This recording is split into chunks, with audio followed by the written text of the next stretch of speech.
Hello, my wonderful, beautiful friends, guys. Welcome back to our /Entitled People, where people really think they can do what they want, when they want. And in today's episode, Karens are getting punchy, guys. Retail workers are telling the craziest stories about their Karen encounters. So yeah, grab a drink, sit back, relax, and seriously, try not to shake your heads too hard in today's episode. Let's dive in. When I was in college, well over 2 decades ago, I worked as an assistant manager in a shoe store in a pretty sketchy area of our city. And seriously, we had some pretty insane rules about catching someone stealing, and what you could and couldn't do about it. It wasn't enough to know that they had the pair of shoes in their bag. You had to watch them put the shoes in the bag, and then kindly ask them to follow you to the back. If they agreed to go with you into the back of the store and wait for police, you were good. Hooray, you caught a thief. But if they ran, you were out of luck. Also, if they said, no, I'd rather not go in the back with you and start walking out the door, you were also out of luck. We had some pretty strict rules since we were again in a sketchy area and some customers wouldn't hesitate to fight us. We often worked one person in the store at a time during the day since it was painfully slow. Sometimes there would be 2 of us during the day. One day, this group of 3 women came in, and very obviously, they were planning on taking shoes and not paying for them. We heard their little plan of distracting us going on. Well, the day this happened, my 4'11" coworker was fed up, and she got a little feisty, and she approaches these women in a kind of upfront way. She says, I know what you're doing. Put those down and get out of here. Well, the 3 women went psycho. One even stepped up and she starts pushing my coworker screaming, you are little. I will punch your little ass. I will cut you. Get away from me. I'm also a small girl too, so that was enough for me to step away from the situation and urge my coworker to do the same. Later, we told the store manager what happened and her response was, you should have kept pressing her and let her punch you. Then you could have called the police. Seriously, next time, let them punch you. To that, I remember thinking, I'm sorry, what? Like, no $75 pair of shoes is worth letting 3 people attack me, no thanks. The following week, I told a clearly physically disabled 12-year-old to get out of the store because I could see he was trying to steal. The kid went to the supermarket next door and he came back brandishing a kitchen knife he had stolen. Thankfully, there were a few people in the store at the time, and this old woman chased him down outside. I was finally allowed to call the police, and I also quit that day. Yeah, I am not surprised OP quit, because being in a place like that and always dealing with customers like that, no, thank you. Like, it also makes it worse when you have a boss that's like, oh, no big deal. If someone steals and gets aggressive, let them hit you in the face. Then you can call the cops. Like, yeah, that is a great idea, boss. Maybe next time someone aggressive comes in and threatens us, you show me how it's done first. You take the hit, so I can properly learn how to do the task. But yeah, if you guys thought that encounter was wild, well, this next OP goes up against a thieving father and son. Listen to this. So to start, I hate thieves. It's because they feel entitled to take things that aren't theirs, and some even think it's right as businesses make a lot of money. So that said, on to the story. I was a cashier at a warehouse grocery store. We did have security guards come and go, but none of them were any kind of deterrent. This one time, we had a new guard. She was a small, 5'2" Hispanic lady, around 50 years old. But she was kind of feisty, so I liked her. Cue the trashy man and the trashy son. I'm dealing with a customer and these 2 are next in line. They have one single candy bar on the belt. That's when I also notice that the young man is standing way too close to the dad's back. And that's when I catch a flash of a bottle of vodka stuffed in the kid's pants. Cue the inward sigh. So I tell the kid maybe he should leave the bottle behind. He says he doesn't know what I'm talking about, and I'm thinking, sure you don't. I then make the initial mistake of calling over my tiny security guard lady, about the guy as he makes his way away from my register. She makes a linebacker move, trying to anticipate his move as he just taunts her, jogging around, goading her into chasing him. Mistake number 2 is I leave my register. You see, I sick this sweet security guard lady on him first, not taking into account the fact that she's way smaller than he is. My bad. I didn't want her to get hurt because of me, but rather than put my arm around her shoulders and pull her away from him, what did I do? Well, I walk to the front and I plant myself in front of the exit door. Now, if the guy had wanted to, he could have left out the other door, no problem, but he didn't. And this is where the story gets a bit muddled. In my version of events, this guy rams into me and I grabbed him and held on to him. My ex-union rep, however, says quite clearly on video camera, I out of nowhere lunged at the kid and grabbed him. At this point, I wasn't letting the guy go. Now, that's not because he has the bottle, no. Because he was screaming, "I'm a effing hit, that security bitch." Mistake number 3 is I didn't let go. And then, at some point, the bottle comes out. The tiny security lady who had been by my side the whole time is now screaming, "Watch out, he's trying to stab you with the bottle." It only vaguely registered that I heard the bottle break. And seconds, it was only a matter of seconds, milliseconds really, that the a-hole got loose from my bear hug and he smokes me in the face with his fist. I had my cell phone in hand to call 911 and it falls out of my hand. My glasses flew off my face somewhere, and I'm a -8 prescription, so I was basically blind at that point. Meanwhile, the dad's there the whole time, screaming how it's my fault I got hit, and how we shouldn't be touching people, and my supervisor screaming at him to get the F out. 2 weeks later, I am indeed fired. I was fired for disobeying company policy. I was told, never try to grab a shoplifter, let security deal with it. So I told the truth, F the kid and his bottle. He would have hurt that tiny security lady, and it would have been all my fault. And I think I'd rather face being fired than have to live with that guilt. I was also willing to press charges, and the thing is, my mom was actually okay with me being fired because she hated that job. Seriously, no good deed goes unpunished, they say. And you know what? Despite OP getting fired for not obeying company policy, what he did was commendable. Like, the guy was getting aggressive and clearly wanted to hurt that security lady, and OP stepped up to the plate that day. And OP does come back with a comment that says, I didn't do it for the bottle. I stupidly did it for the security guard. F chivalry and nobility, right?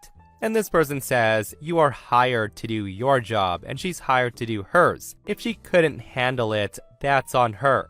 All for the sake of defending the assets of a company that obviously doesn't give a rat's ass about any of their employees, especially if they hired a tiny little lady unfit or untrained for a job as security. So in short, I worked at a restaurant, and this happened not too long ago. As with any time you deal with customers, you'll get the super entitled ones. This involves a woman who busted my lip open in front of her 2 kids because I asked to ID her and her friend for alcohol. This one lady tried using her ID for both of them. I said that wasn't allowed and that I needed both IDs if either of them was going to drink. They then got attitudes about it, and I start giving them crap once they stand up from the booth, and they began dangling one of their kids, 3 years old, in the air by his arm like he was a rag doll. I couldn't watch that and not say anything. They then continued to scream, telling me that it's not my kid, to mind my own business, and eventually, they end up pushing me into a corner of my section. That's when the raging Karen then walks up to a table and she pushes it against me. She literally pins me in the corner with the table. Before I could react, she reaches over it and she hits me in my face, busting my lip open. Now, I'm shaking at this point because I've never been assaulted before. Right after the lady punched me, the other lady turns to my manager who is trying to get between us.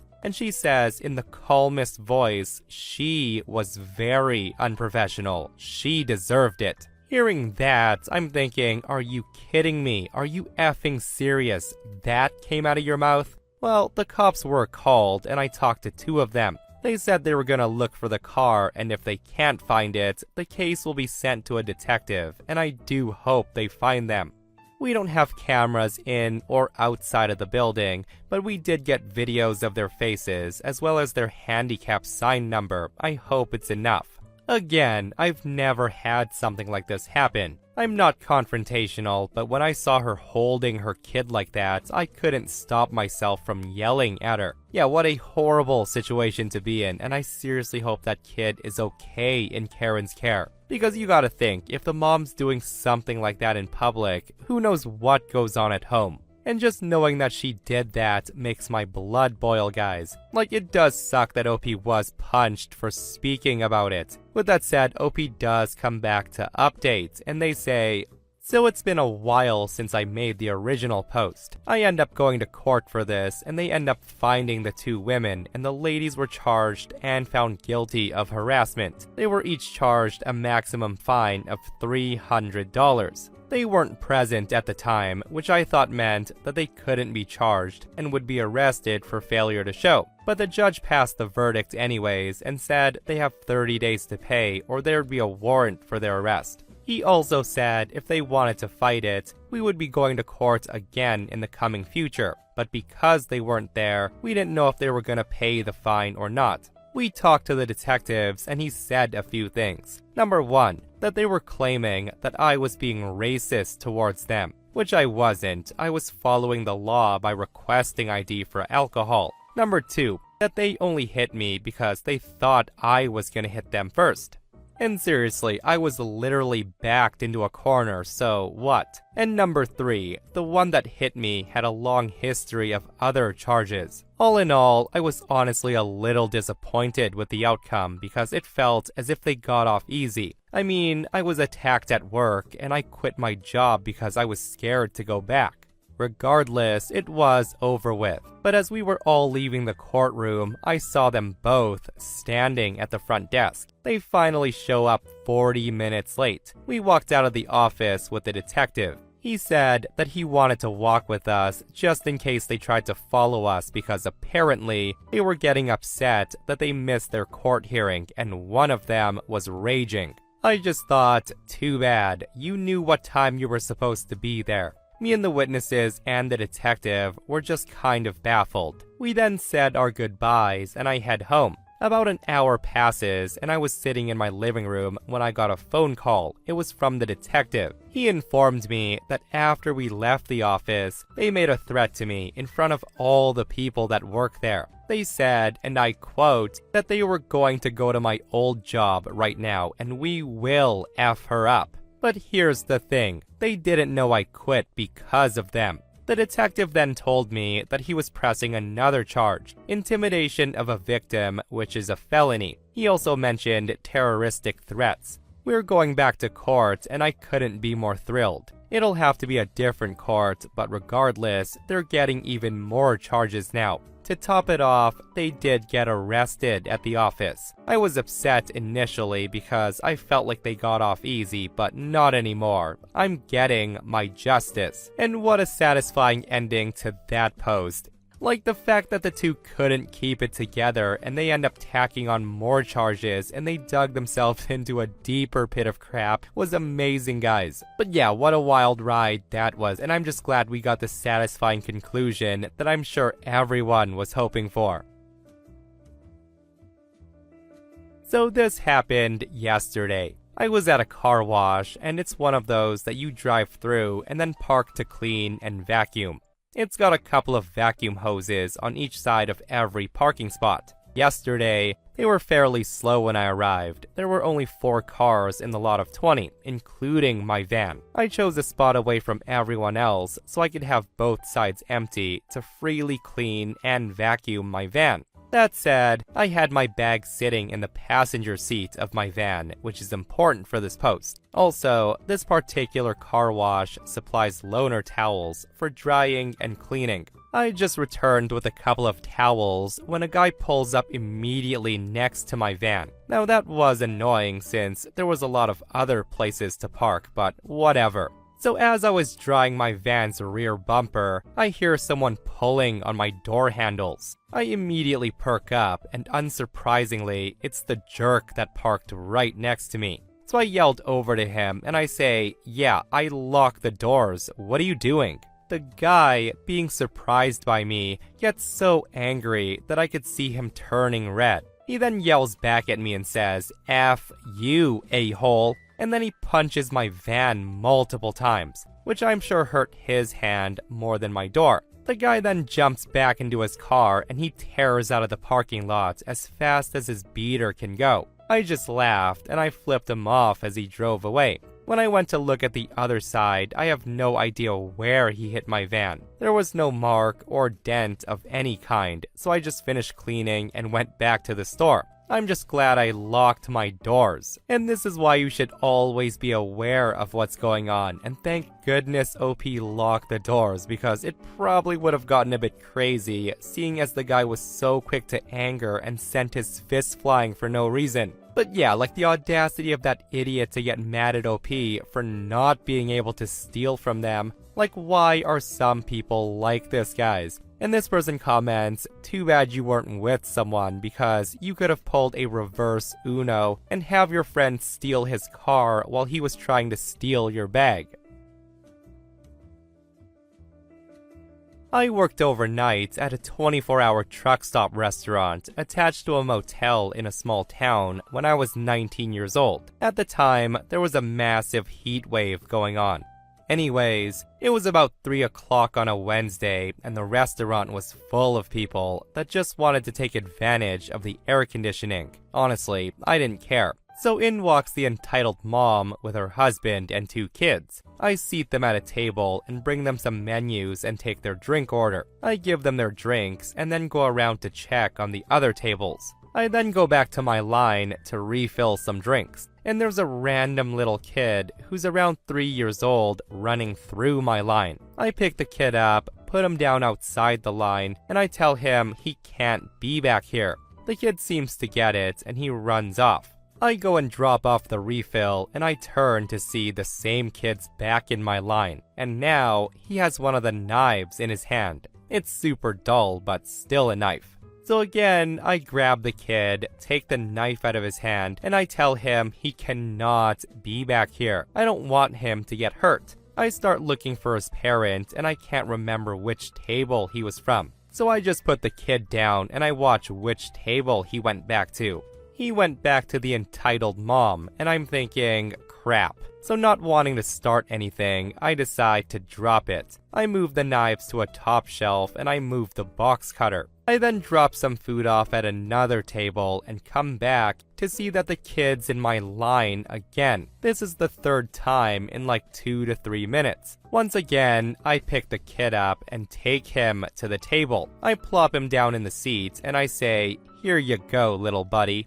I then look at the mom and say, "I'm sorry, but your son keeps wandering into the serving line. It's super dangerous back there, so please make sure he knows he can't do that. I don't want anyone to get hurt." At that, the mom says, "What are you talking about? It's a restaurant. He can go wherever he wants." I tell her I'm okay with him running around, just not back in the serving line. There's a bunch of dirty dishes and knives and plenty of other dangerous things, so please keep him out of there. That's when the woman looks at me and she says, "Are you telling me how to parent?" I respond, "I'm doing no such thing. He simply can't go back there." Karen says, "He can go wherever he wants. Where's your manager?" I respond, "My manager isn't here at the moment, but please," cue the woman screaming at the top of her lungs how she's gonna get me fired, how rude I am, all that stuff. Right about now, the entire restaurant is staring.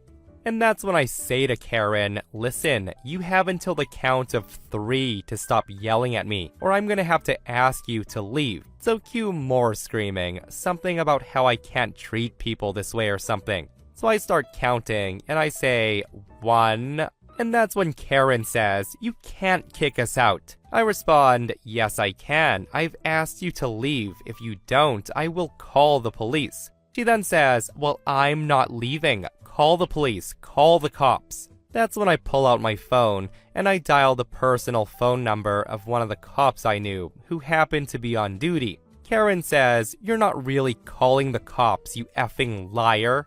I just say, I guess you'll see. The cops show up in less than 5 minutes, and again, we're in a very small town. They must have been just down the street. Cop number 1 gets between Karen and I. Cop number 2 pulls me aside to ask what's going on. I tell cop number 2 everything, and he said he would take care of it. Meanwhile, Karen's screaming at the cops how I'm a terrible person, that I was screaming at her first, and that I assaulted her child as I put my hands on her child 3 times. They start trying to move her towards the exit while trying to calm her down. The woman runs around them and she gets back into my face, screaming how I'm gonna regret this, that I'm going to jail for putting my hands on her kid, all that stuff. Cop number 1 gets between us again and gently touches Karen's forearm. I guess in a fit of rage, she turns around and punches him. That's when cop 2 tackles her to the ground and immediately handcuffs her and drags her out the restaurant while she's screaming at the top of her lungs. I remember someone near me shouting, she hit a cop, you guys, a cop. So yeah, what would have been a talking to in the parking lot led to some prison time. Yeah, I hope she regretted that the moment she calmed down. And to think all she had to do before any cops got involved was to get her kid to sit in a chair and not have the child run around the restaurant. But no, let's escalate things to the point of going to jail. That said, I don't get how some people just let their kids run rampant around restaurants. And in this case, a 3-year-old, for goodness sake. I only wish OP gave a snarky response to Karen when she made that parenting comment. Yes ma'am, well, someone's gotta parent your kid, because clearly you're not doing it. Okay, so buckle up. Last week, there was a small get-together at my friend's house, just 9 to 10 of us close friends. Now, he invited one of his friends, Susan, 28, and she brought along her brother, who's 30 years old, who none of us knew. My wife, 28, was present there too. Susan's brother Dave was being weird with my wife from the get-go. Half the time he was there, he was staring at my wife and trying to touch her whenever he found her alone. It actually got so bad that she even asked me to hold her hand the entire time, because he was making her so uncomfortable. I told her that we could leave if she wanted to, but she said she won't let a creep sabotage her evening. Now this was a bad decision on our part because we should have left earlier. I got a work call in the middle of the party, and my wife told me to take the call, and she assured me that she would be fine with her friend Lisa.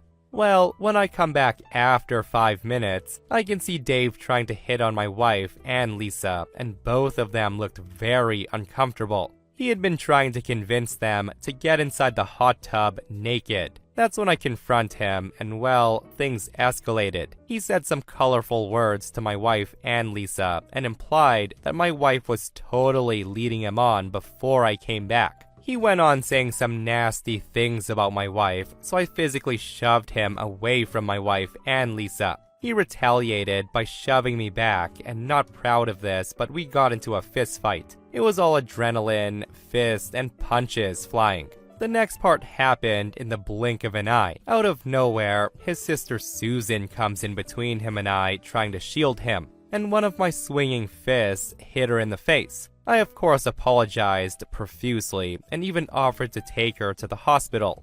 I knew this was a huge F-up and I was very ashamed of myself. Susan didn't accept my offer and she didn't accept my apology. Dave ends up taking her to the hospital.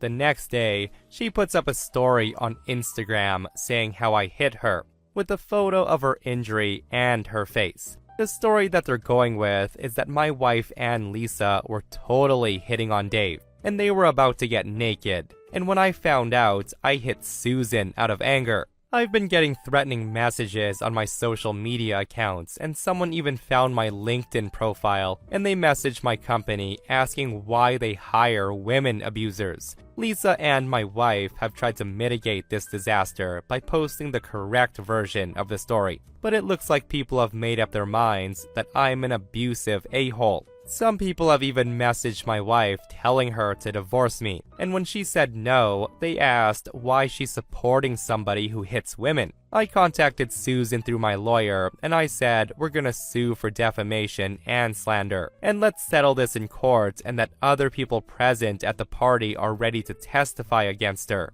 Dave and her are now begging us to forgive them as they can't afford lawyer fees, and they're even ready to post on social media that they lied about this whole thing. My wife thinks we should definitely sue them, and Lisa thinks that a court case will really F them over and destroy their lives. I kind of agree with both of them. What should I do? And also to add, since a lot of people think that I shouldn't have gotten into a physical altercation with the guy, he said some nasty things about my wife. The line that put me over the edge were these exact words. He said, "Your wife was begging for my D before you rudely interrupted us." This was when I shoved him away and he threw the first punch, and it escalated from there. Now I know this isn't a justification for the physical fight, but it is what it is. Listen guys, I can't say I'm glad OP hit the guy for talking about his wife, but I do understand why OP started throwing fists. Like a random D-bag stranger whom you've never ever met before starts hitting on your wife all night, doesn't care that she's married, doesn't care about the fact that the husband is there, doesn't get the hint to back off, and to top it all off, starts saying stuff like that. Again, I do understand why OP did what they did.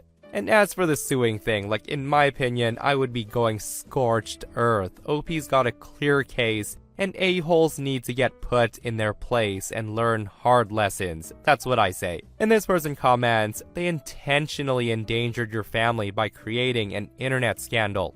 Not only will no one believe a redaction, you'll be dealing with this crap for years. Sue them. You won't get much, but your boss will see that the court sided with you, and hopefully your job won't be lost for this. Also, get off social media and start over. New phone numbers, new accounts, all that stuff.